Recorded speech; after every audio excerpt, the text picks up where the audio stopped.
Alright, so I want to just take a minute and talk to you guys, just me to you, about trigger foods. If you haven't heard of a trigger food before, it's any food that, it's something you might really love. It can actually be a healthy food, but once you start eating just a little bit of it, you lose control. And so I have some tips on how to avoid these triggers and just really set yourself up for success. Because a lot of times, these little teeny tiny changes are what keep you from reaching your goals and sabotaging your overall success. So I asked a lot of you on Facebook what some of your triggers were.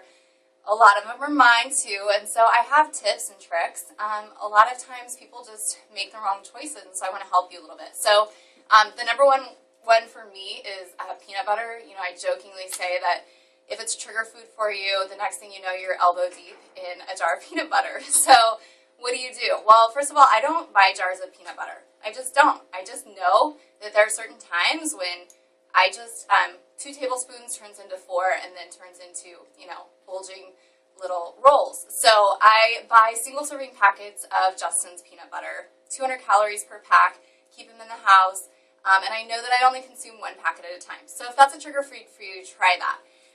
Other trigger foods, for me, ice cream isn't necessarily a trigger food, I just love it. So I just jokingly say if it's ever in the fridge, it won't last long. So I don't buy ice cream or frozen yogurt. I go to Golden Spoon. As you know, I love Golden Spoon.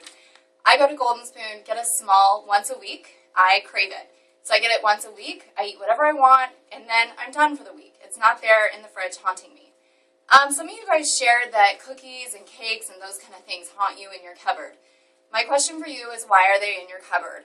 There's some things you just shouldn't buy. If Oreo cookies are your weakness, don't buy them. And I know a lot of you have kids and stuff, but are those things that you should be buying at all for your family too? So let's say chocolate is your weakness. Dark chocolate is great for you, but only in certain amounts. So my trick for my dark chocolate bars is this. I have them behind my protein powder on the bottom shelf, out of sight, out of mind, so that when I go to my cupboard, it's not the first thing staring at me. So try that. I have a list here for you guys. Other things that you guys listed, French fries. This one's a little tricky. If you're craving French fries, I say, you know what, go ahead and get a small every now and then. But you guys, you got to understand, 200 calories in just a kid-sized small at McDonald's, okay? But one trick is to make your own. I make sweet potato fries. You just toss little French fries-shaped cut sweet potatoes in a bowl with olive oil, seasoning salt, a little rosemary, and you bake them on an oven sheet for 30 minutes in the oven, and you've got sweet potato fries. So try doing that. Other tips, last one for you guys. Cheese.